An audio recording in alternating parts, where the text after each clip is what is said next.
जब अज्ञानियों के पास ज्ञान का जवाब देने के लिए नहीं होता तो वे झूठ का सहारा लेकर लोगों को बरगलाते हैं, जिससे उनके अज्ञान की दुकान चलती रहे। कबीर पंथी होंगे रामपाल के शिष्य, उन गुरुजी के ऊपर कोई गुरु ही नहीं है, वे एक ही गुरु हैं, उनसे कुछ ऊपर कौन बोले हम ही हैं, एक तनु है वे।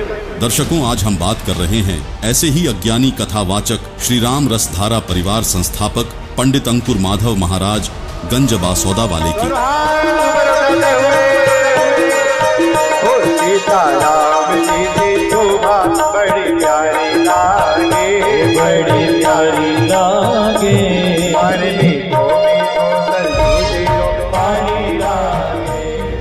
जिन्हें धर्म शास्त्रों का ज्ञान तो है नहीं और बताने चले गुरु की पहचान, जिनका कहना है कि गुरु वह है जिनके माथे पर तिलक हो और उसकी गुरु परंपरा हो। तो जहाँ पिछली 10 पीढ़ियों का वर्णन हो उसे परंपरा कहा जाता है। अब जिसके ऊपर परंपरा ही ना हो उसे काहे का गुरु? गुरु के ऊपर भी गुरु होना चाहिए, वही गुरु परंपरा कहलाती है। और जहाँ गुरु सर्वोपरि अपने आप को ही सर्वमान्य कर दे कि हमसे ऊपर कोई नहीं है, हम ही सबके गुरु हैं, तो वहां से भाग लो। समझ लो कि यहाँ पे केवल और केवल पाखंड है, दूसरा कुछ नहीं है। अभी कली काल में एक ऐसा ही पंथ चल रहा है जिनके गुरुजी तो जेल में बंद हैं, लेकिन उनके जो कट्टर शिष्य हैं बहुत ही दिव्य हैं। इस गांव में भी होंगे भगवान की कृपा से। कबीर पंथी होंगे रामपाल के शिष्य, उन गुरुजी के ऊपर कोई गुरु ही नहीं है, वे एक ही गुरु हैं, उनसे कुछ ऊपर कौन बोले हम ही हैं, एक तनु है वे। बोले सृष्टि जब से आरंभ हुई तब से हम ही हैं। तो भैया बड़ा विडंबना है, तो इसलिए बच के चलो। इसलिए हम आपको लक्षण बता रहे हैं कि पहले माथे पे तिलक देख लेना और उनसे पूछ लेना, महाराज जी आपके गुरु कौन है? तो वो हैं। उनके कौन है? तो वो हैं। जब आपको ऊपर 4-5 गुरु के नाम मिल जाए ना, तब सोचना कि हाँ सही बात है, ये अपने धर्म के गुरु हैं, तो उनके चरणों में लेट जाना, समझ लेना यही सच्चे गुरु हैं। तो इन महाशय को बता दें, इस विषय में संत शिरोमणि कबीर जी ने कहा है, कंठी माला सुमरनी पहरे से क्या हुए, ऊपर ढूंढा साध का अंतर राखा खोए। अर्थात कोई मौन रखता है, कोई शरीर के ऊपर भस्म लगाते हैं, कुछ सिर के ऊपर लंबे लंबे बाल रखते हैं, मस्तिष्क के ऊपर तिलक लगाते हैं, कोई गले में माला डालते हैं, कोई वस्त्रों को लाल रंग से रंग कर साधु बन जाते हैं। जनता उनको पूर्ण संत मानने लगती है, उनकी पूजा करने लगती है, लेकिन उनके पास कोरा अज्ञान होता है।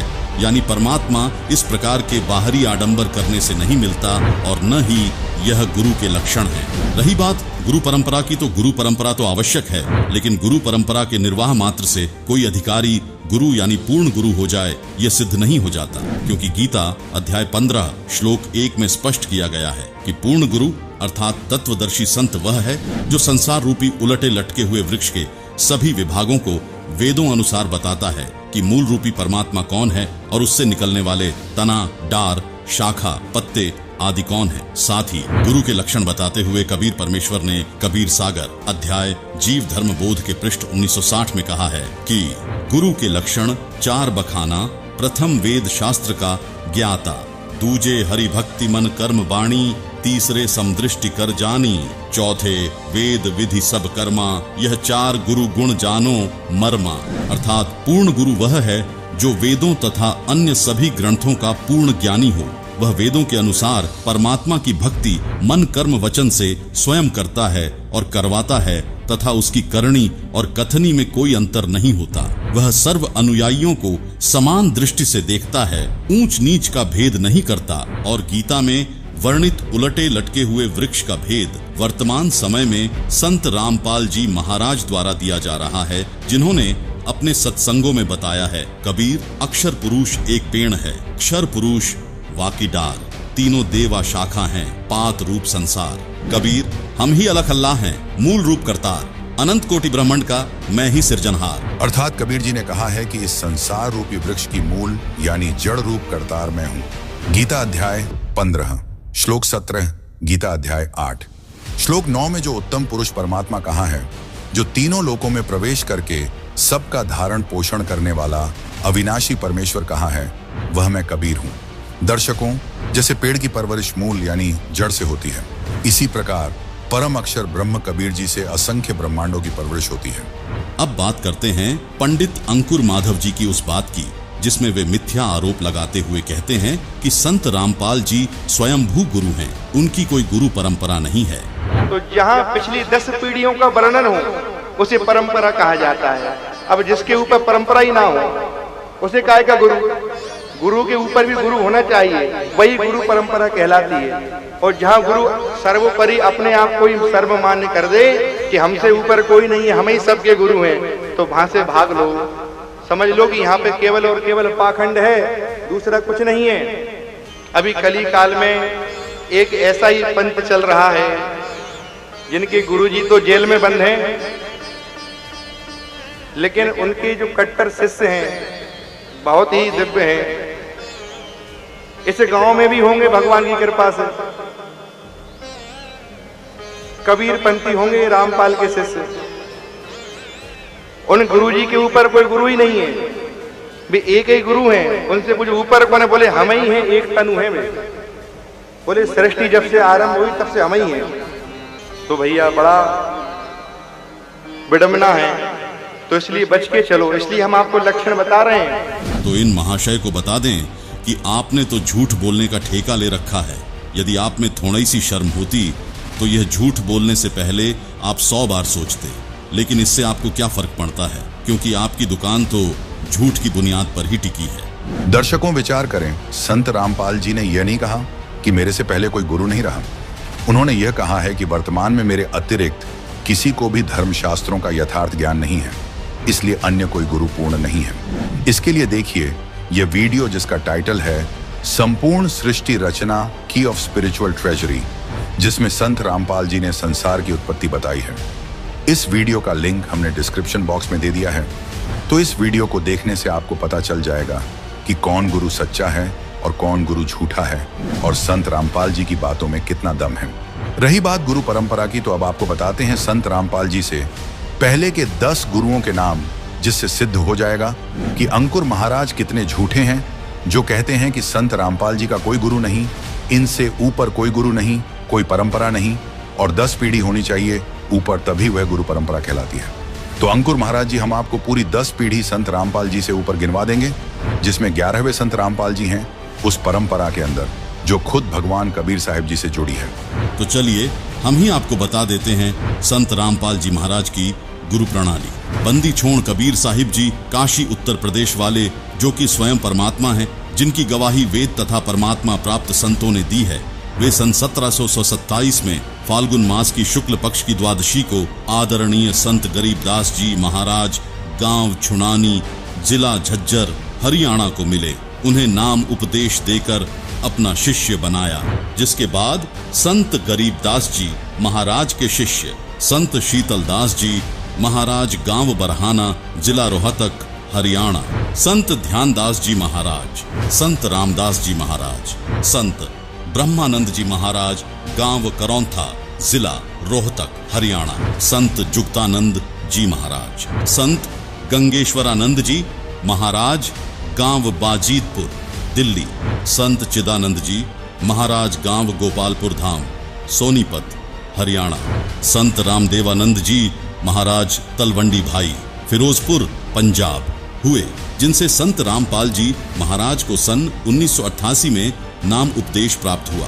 वही स्वामी रामदेवानंद जी महाराज ने सन 1993 में सत्संग करने और सन 1994 में नाम उपदेश देने का आदेश संत रामपाल जी महाराज को प्रदान किया। यानी इस पूरी गुरु परंपरा में संत रामपाल जी महाराज 11वें गुरु हैं। अब दिखाते हैं कि परमेश्वर कबीर जी से लेकर इस दास तक हमारी कैसे लाइन जुड़ी हुई है। सबसे पहले परमेश्वर कबीर जी स्वयं आकर आदरणीय गरीबदास साहिब जी को मिले, और आदरणीय गरीबदास साहिब जी ने अपना एक शिष्य श्री शीतलदास जी महाराज बनाया और उनको ये कंप्लीट कोर्स दे दिया। उनसे प्रतिज्ञा ले ली थी, आगे किसी को तू जिक्र भी नहीं करेगा, केवल एक शिष्य को जाने से कुछ समय पहले ये दे देना, और वो स्वयं जाप कर सकता, दूसरे को नहीं बताएगा, उसको प्रतिज्ञा दिलाना। अब दास की जो परंपरा में सीधा चला आ रहा है, कबीर साहब से गरीबदास जी के पास, गरीबदास जी के बाद शीतल दास जी महाराज, गांव बराना, जिला जज्जर है। वर्तमान में उनका एक छोटा सा समाधि आश्रम बना हुआ है। ये देखिएगा, ये भक्ति बोध नामक एक पुस्तक है, इसमें आपको हमने ये सारा छपवा रखे है। ये देखिएगा, मेरी गुरु प्रणाली, बंदी छोड़ कबीर साहब जी महाराज, काशी उत्तर प्रदेश।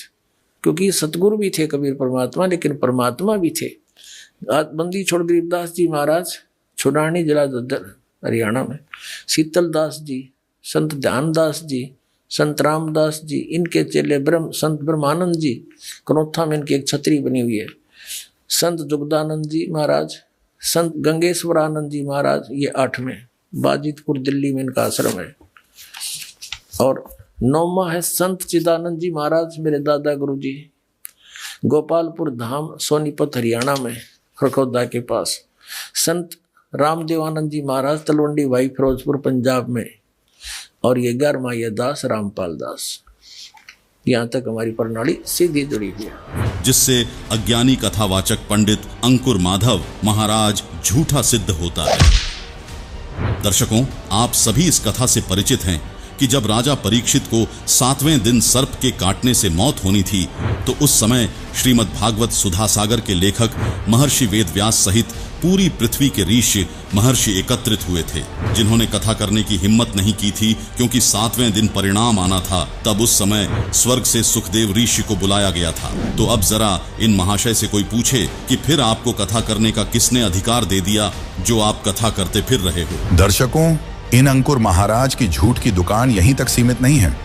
ये अपने प्रवचनों में दशरथ पुत्र श्री राम को पूर्ण ब्रह्म बताते हैं और कहते हैं कि राम जी कालों के काल हैं, सबके बाप हैं, उनसे बड़ा कोई नहीं है। देखिए अंकुर महाराज की यह वीडियो। राम जी कौन है? पूर्ण ब्रह्म। जहाँ पूर्ण ब्रह्म होता है उसमें बदलाव नहीं आता, बाकी सब में परिवर्तन हो सकता है, पूर्ण ब्रह्म में कभी परिवर्तन नहीं आता। राम जी मूल तत्व है, तत्वों के तत्व है, प्रकाश का प्रकाश है, प्राणों के प्राण है, देवता के देवता है, कालों के काल है, सबके बाप है राम जी। फिर राम से बड़ा कोई नहीं। सुना आपने इस अज्ञानी के अज्ञान को। इससे तो यही पता चलता है कि अंकुर महाराज को अपने ही शास्त्रों का ज्ञान नहीं है। ऐसा हम इसलिए कह रहे हैं क्योंकि हम सभी जानते हैं कि त्रिलोकीनाथ श्री विष्णु जी 3 लोक, स्वर्ग लोक, पृथ्वी लोक और पाताल लोक के भगवान हैं। वे ही नारद राजर्षि के श्रापवश त्रेता युग में अयोध्या के राजा दशरथ के घर माता कौशल्या से जन्मे थे। यानी श्री विष्णु उर्फ श्री राम 3 लोक के भगवान हैं, जबकि पूर्ण ब्रह्म तो असंख्य ब्रह्मांडों का मालिक होता है। वही श्री राम को अपने कर्म दंड यानी श्राप को भोगना पड़ा।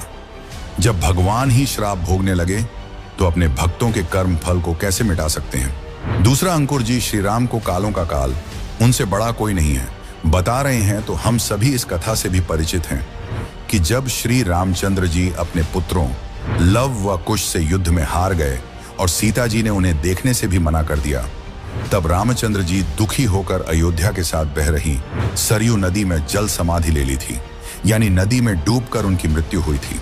साथ ही श्रीमद् देवी भागवत पुराण के 3 स्कंध अध्याय 5 पर श्री विष्णु जी उर्फ श्री रामचंद्र जी ने श्री दुर्गा जी की स्तुति करते हुए कहा, तुम शुद्ध स्वरूपा हो, ये सारा संसार तुम्ही से उद्भासित हो रहा है। मैं विष्णु, ब्रह्मा और शंकर, हम सभी तुम्हारी कृपा से ही विद्यमान हैं। हमारा आविर्भाव अर्थात जन्म और तिरोभाव अर्थात मृत्यु हुआ करता है, अर्थात हम तीनों देव नाशवान हैं, केवल तुम ही नित्य हो, जगत जननी हो, प्रकृति देवी हो। अब स्वयं विचार करें कि जिसकी स्वयं मृत्यु होती हो वह कालों का काल कैसे हो सकता है, बल्कि वह तो काल के अधीन कहलाया। फिर आगे श्रीमद् देवी भागवत इसी प्रकरण में भगवान शंकर बोले, देवी, यदि महाभाग विष्णु तुम्ही से प्रकट हुए हैं तो उनके बाद उत्पन्न होने वाले ब्रह्मा भी तुम्हारे ही बालक हुए। फिर मैं तमोगुणी लीला करने वाला शंकर क्या तुम्हारी संतान नहीं हुआ, अर्थात मुझे भी उत्पन्न करने वाली तुम ही हो। शिवे, संपूर्ण संसार की सृष्टि करने में तुम बड़ी चतुर हो। इस संसार की सृष्टि, स्थिति और संहार में तुम्हारे गुण सदा समर्थ हैं। उन्हीं तीनों गुणों से उत्पन्न हम ब्रह्मा, विष्णु एवं शंकर नियमानुसार कार्य में तत्पर रहते हैं। दर्शकों, इस प्रमाण से यह सिद्ध होता है कि ब्रह्मा, विष्णु व शिव से अधिक शक्ति युक्त देवी दुर्गा जी हैं, जिसे श्री विष्णु जी श्रीमद् देवी भागवत पुराण के पहले स्कंद के अध्याय 4 में स्वयं स्वीकार करते हैं। देखिए श्रीमद् देवी भागवत पुराण पहला स्कंद का अध्याय 4, जिसमें व्यास जी ने नारद जी से सृष्टि रचना के विषय में प्रश्न किया, जिसका जवाब देते हुए नारद जी ने कहा, महाभाग व्यास जी, तुम इस विषय में जो पूछ रहे हो, ठीक यही प्रश्न मेरे पिताजी ने भगवान श्री हरि से किया था। देवाधिदेव भगवान जगत के स्वामी हैं। लक्ष्मी जी उनकी सेवा में उपस्थित रहती हैं। दिव्य कौस्तुभ मणि उनकी शोभा बढ़ाती है। वे शंख, चक्र और गदा लिए रहते हैं, पीतांबर धारण करते हैं, 4 भुजाएं हैं। वे चराचर जगत के आश्रयदाता हैं, जगत गुरु एवं देवताओं के भी देवता हैं। ऐसे जगत प्रभु भगवान श्री हरि महान तप कर रहे थे। उनकी समाधि लगी थी। यह देखकर मेरे पिताजी ब्रह्मा जी को बड़ा आश्चर्य हुआ। अतः उन्होंने उनसे जानने की इच्छा प्रकट की। ब्रह्मा जी ने पूछा, प्रभु, आप देवताओं के अध्यक्ष, जगत के स्वामी और भूत, भविष्य एवं वर्तमान सभी जीवों के एकमात्र शासक हैं। भगवान, फिर आप क्यों तपस्या कर रहे हैं और किस देवता की आराधना में ध्यानमग्न हैं? मुझे असीम आश्चर्य तो यह हो रहा है कि आप देवेश्वर एवं सारे संसार के शासक होते हुए भी समाधि लगाए बैठे हैं। ब्रह्मा जी के ये विनीत वचन सुनकर भगवान श्री हरि यानी श्री विष्णु जी उनसे कहने लगे, ब्राह्मण, सावधान होकर सुनो। मैं अपने मन का विचार व्यक्त करता हूं। देवता, दानव और मानव सब यही जानते हैं कि तुम सृष्टि करते हो, मैं पालन करता हूं और शंकर संहार किया करते हैं।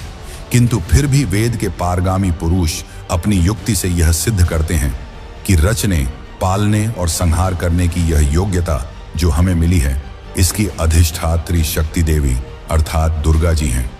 वे कहते हैं कि संसार की सृष्टि करने के लिए तुम में राजसी शक्ति का संचार हुआ है, मुझे सात्विकी शक्ति मिली है और रुद्र में तामसी शक्ति का आविर्भाव हुआ है।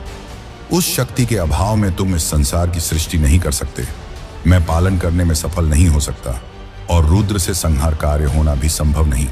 ब्रह्मा जी, हम सभी उस शक्ति के सहारे ही अपने कार्य में सदा सफल होते आए हैं। सुव्रत, प्रत्यक्ष और परोक्ष दोनों उदाहरण मैं तुम्हारे सामने रखता हूं, सुनो। यह निश्चित बात है कि उस शक्ति के अधीन होकर ही मैं प्रलय काल में इस शेषनाग की शैया पर सोता हूं और सृष्टि करने का अवसर आते ही जग जाता हूं। मैं सदा तप करने में लगा रहता हूं। उस शक्ति के शासन से कभी मुक्त नहीं रह सकता। कभी अवसर मिला तो लक्ष्मी के साथ सुखपूर्वक समय बिताने का सौभाग्य प्राप्त होता है। मैं कभी तो दानवों के साथ युद्ध करता हूं। अखिल जगत को भय पहुंचाने वाले दैत्यों के विकराल शरीरों को शांत करना मेरा परम कर्तव्य हो जाता है। मुझे सब प्रकार से शक्ति के अधीन होकर रहना पड़ता है। उन्हीं भगवती शक्ति का मैं निरंतर ध्यान किया करता हूं। ब्रह्मा जी, मेरी जानकारी में इन भगवती शक्ति से बढ़कर दूसरे कोई देवता नहीं है। दर्शकों, अंकुर माधव जी की झूठ आपके सामने है, जो कहते हैं कि श्री राम अर्थात श्री विष्णु जी पूर्ण ब्रह्म हैं। वे सबके बाप हैं, जबकि श्री विष्णु जी ने अपने से अन्य सर्वसमर्थ शक्ति श्री देवी दुर्गा को बताया है और उन्हें जन्म देने वाली माता भी बताया है। वही संक्षिप्त श्रीमद् देवी भागवत के 7वें स्कंध के अध्याय 36 में श्री देवी जी ने राजा हिमालय से कहा कि पर्वतराज, उस ब्रह्म का क्या स्वरूप है यह बतलाया जाता है। उस ब्रह्म को ही लक्ष्य बनाकर वेधन करो। प्रणव ओम धनुष है, जीवात्मा बाण है और ब्रह्म को उसका लक्ष्य कहा जाता है। उस एकमात्र परमात्मा को ही जानो, दूसरी सब बातों को छोड़ दे। यही अमृत स्वरूप परमात्मा के पास पहुंचाने वाला पुल है। संसार समुद्र से पार होकर अमृत स्वरूप परमात्मा को प्राप्त करने का यही सुलभ साधन है। इस आत्मा का ओम के जप के साथ ध्यान करो। इससे अज्ञानमय अंधकार से सर्वथा परे और संसार समुद्र से उस पार जो ब्रह्म है उसको पा जाओगे। तुम्हारा कल्याण हो। वह यह सबका आत्मा ब्रह्मलोक रूप दिव्य आकाश में स्थित है। यानी देवी दुर्गा जी अपनी भक्ति करने के लिए भी मना कर रही हैं और एक ब्रह्म की भक्ति करने के लिए श्रीमद् देवी भागवत के 7वें स्कंध के अध्याय 36 में हिमालय राजा को उपदेश दे रही हैं। जबकि गीता अध्याय 18 श्लोक 62 में गीता ज्ञानदाता यानी ब्रह्म ने कहा है कि परम शांति प्राप्त करनी है, अर्थात जन्म मरण से छुटकारा चाहता है तथा सनातन परम धाम को प्राप्त करना चाहता है तो उस परमेश्वर की शरण में जा, जिसको गीता अध्याय 8 श्लोक 3 में परम अक्षर ब्रह्म कहा है, तथा गीता अध्याय 8 श्लोक 8, 9, 10 में कहा है कि जो उस परम अक्षर ब्रह्म की भक्ति करता है वह उसी को प्राप्त होता है। फिर गीता अध्याय 15 श्लोक 4 में गीता ज्ञानदाता ब्रह्म ने कहा है कि गीता अध्याय 4 श्लोक 34 में वर्णित तत्वदर्शी संत के मिलने के पश्चात उस परमेश्वर के परम पद को भली भांति खोजना चाहिए, जिसमें गए हुए साधक फिर लौटकर संसार में नहीं आते। जिस परमेश्वर से यह सृष्टि उत्पन्न हुई है उसी आदि पुरुष नारायण यानी सनातन पूर्ण परमात्मा परम अक्षर ब्रह्म की मैं शरण में हूं। दर्शकों, गीता ज्ञान बोलने वाला अक्षर ब्रह्म अर्थात काल निरंजन है, जिसकी विस्तृत जानकारी जानने के लिए कबीर बड़ा या कृष्ण वीडियो अवश्य देखिए, जिसका लिंक हमने इसी वीडियो के डिस्क्रिप्शन में दे रखा है। गीता बोलने वाला ब्रह्म स्वयं परम अक्षर ब्रह्म की भक्ति करने को कह रहा है तथा स्वयं भी स्वीकार कर रहा है कि मैं भी उसी परम अक्षर ब्रह्म की शरण में हूं। विचार करें, श्री राम जी अर्थात श्री विष्णु जी श्री देवी दुर्गा को सबसे बड़ी बता रहे हैं। श्री देवी दुर्गा ब्रह्म को समर्थ बता रही है, उसकी भक्ति के लिए कह रही है। गीता ज्ञान देने वाला काल ब्रह्म अपने से समर्थ, सबकी उत्पत्ति करता, सबके धारण पोषण करता, पुरुषोत्तम अविनाशी परमेश्वर की भक्ति करने को कह रहा है। इससे सिद्ध हुआ कि अंकुर माधव जी को अपने सदग्रंथों का ही ज्ञान नहीं है। इसी विषय में परमेश्वर कबीर जी कहते हैं, एक राम दशरथ का बेटा, एक राम घट घट में बैठा, एक राम का सकल पसारा, एक राम सबू से न्यारा। अब आपको दिखाते हैं श्री रामचरितमानस से वह प्रमाण जिससे स्पष्ट होगा कि ब्रह्मा, विष्णु, महेश से ऊपर भी कोई भगवान है। बालकांड में एक प्रकरण आता है जब मनु और सतरूपा परमात्मा को पाने के लिए तपस्या करने लगते हैं। आइए देखते हैं मनु और सतरूपा किस परमात्मा की भक्ति कर रहे थे। ये है श्री रामचरितमानस से बालकांड का दोहा नंबर 143, जिसकी चौपाई नंबर 3 में लिखा है कि नेति नेति जेहि वेद निरूपा, निजानंद निरूपाधि अनुपा, शंभु विरंची विष्णु भगवाना, उपजहीम जासु अंश ते नाना। जिन्हें वेद नेति नेति यानी यह भी नहीं कहकर निरूपण करते हैं, जो आनंद स्वरूप, उपाधि रहित और अनुपम हैं, एवं जिनके अंश से अनेकों शिव, ब्रह्मा और विष्णु भगवान प्रकट होते हैं। वेदों में जिसको पूर्ण परमात्मा बताया गया है, वो पूर्ण परमात्मा इतना समर्थ है कि ब्रह्मा, विष्णु और महेश उनके अंश से आत्म रूप में प्रकट हुए हैं। यहाँ स्पष्ट है कि ब्रह्मा, विष्णु और शिव पूर्ण परमात्मा नहीं है। जिसके अंश से ये तीनों देवता उत्पन्न होते हैं वो पूर्ण परमात्मा है। रामचरितमानस में कहा है कि ईश्वर अंश जीव अविनाशी, चेतन अमल सहज सुखरासी, यानी ईश्वर से ही उत्पन्न होने के कारण आत्मा अविनाशी है, यानी आत्मा कभी नहीं मरती। जिस परमेश्वर से जीव आत्मा उत्पन्न हुआ है वह परमेश्वर अविनाशी, चेतन, निर्मल और स्वभाव से सुख की राशि है। लेकिन सब जीवों के शरीर नाश हो जाते हैं, जिसका समर्थन गीता अध्याय 15 श्लोक 16 भी करता है। आत्मा को अविनाशी इसीलिए कहा गया है क्योंकि आत्मा रूप में ब्रह्मा, विष्णु, महेश, दुर्गा व क्षर पुरुष यानी गीता ज्ञानदाता तथा सर्व प्राणियों की उत्पत्ति उसी पूर्ण परमात्मा ने की है। इसलिए रामचरितमानस में लिखा है कि अनेकों ब्रह्मा, विष्णु, महेश उस सच्चिदानंद ब्रह्म से आत्मा रूप में उत्पन्न होते हैं। जिस परमात्मा से सभी प्राणी आत्मा रूप में उत्पन्न हुए हैं, उस परमात्मा को गीता अध्याय 15 श्लोक 17 में उत्तम पुरुष कहा गया है। उसी परमात्मा को तीनों लोकों में धारण पोषण करने वाला परमात्मा तथा वास्तव में अविनाशी परमेश्वर कहा गया है। गीता अध्याय 4 श्लोक 5 और 9 में तथा गीता जी अध्याय 2 श्लोक 12 में तथा गीता अध्याय 10 श्लोक 2 में गीता ज्ञानदाता यानी क्षर पुरुष ने अपने आप को नाशवान कहा है तथा स्वीकार किया है कि अर्जुन मेरे और तेरे बहुत जन्म हो चुके हैं, उनको तू नहीं जानता, मैं जानता हूँ। इससे सिद्ध हो जाता है कि क्षर पुरुष यानी गीता ज्ञानदाता जो ब्रह्मा, विष्णु, महेश के स्थूल शरीर का पिता है, वो भी अविनाशी नहीं है, उसका शरीर भी नष्ट होता है। अब आपको गीता अध्याय 15 श्लोक 16 से भी स्पष्ट करते हैं। इस श्लोक में कहा है कि दो पुरुष हैं, क्षर पुरुष और अक्षर पुरुष तथा इनके अंतर्गत सब प्राणियों के शरीर तो नाशवान है, यानी ये सब नष्ट होते हैं, परंतु आत्मा सबकी अविनाशी है। इसलिए ही रामचरितमानस में कहा है कि ईश्वर अंश जीव अविनाशी, चेतन अमल सहज सुखरासी, यानी परमात्मा का अंश होने के कारण आत्मा का कभी नाश नहीं होता। गीता अध्याय 15 श्लोक 17 में पूर्ण परमात्मा को उत्तम पुरुष और अविनाशी इसलिए कहा गया है क्योंकि उत्तम पुरुष यानी पूर्ण परमात्मा का शरीर भी अविनाशी है।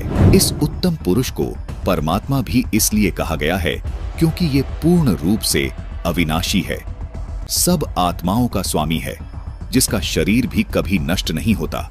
इस उत्तम पुरुष के लोक में किसी प्रकार का कोई दुख नहीं है, ये किसी को दुख नहीं देता, सिर्फ सुख ही सुख देता है।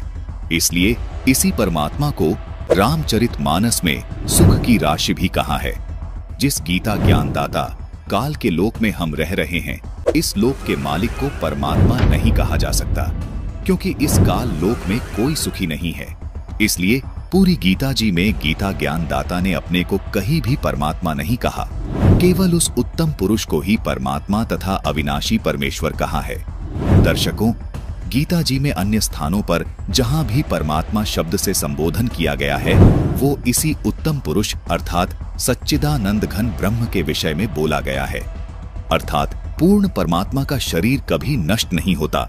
इसीलिए इस श्लोक में लिखा है कि वो उत्तम पुरुष तो अन्य ही है जो वास्तव में अविनाशी है, उसी को परमात्मा कहा गया है। जिससे अंकुर महाराज का यह कथन कि श्री राम पूर्ण ब्रह्म है और उनसे बड़ा कोई नहीं है, गलत सिद्ध होता है, क्योंकि श्री राम उर्फ श्री विष्णु जी से बड़ी देवी दुर्गा और दुर्गा से बड़ा ब्रह्म और ब्रह्म से भी बड़ा यानी सबसे बड़े भगवान पूर्ण ब्रह्म, जिन्होंने सर्व सृष्टि की उत्पत्ति की है, इन सबसे अन्य है, जिसकी विस्तृत जानकारी के लिए इसी वीडियो के डिस्क्रिप्शन में दी गई सृष्टि रचना से संबंधित वीडियो अवश्य देखिए। अतः आप सभी दर्शकों से निवेदन है कि झूठ फैलाकर अपने श्रोताओं को बरगलाने वाले ऐसे नकली कथावाचकों से बचें। ये आपके अनमोल मानव जीवन के साथ खिलवाड़ कर रहे हैं। बल्कि पूर्ण गुरु की जो पहचान इसी वीडियो के में बताई गई है, उसके अनुसार कथावाचकों गुरुओं को तौलें और पूर्ण गुरु की शरण प्राप्त करके उनके द्वारा बताई गई शास्त्र अनुकूल भक्ति करके अपने मानव जीवन का कल्याण करवाएं। धन्यवाद।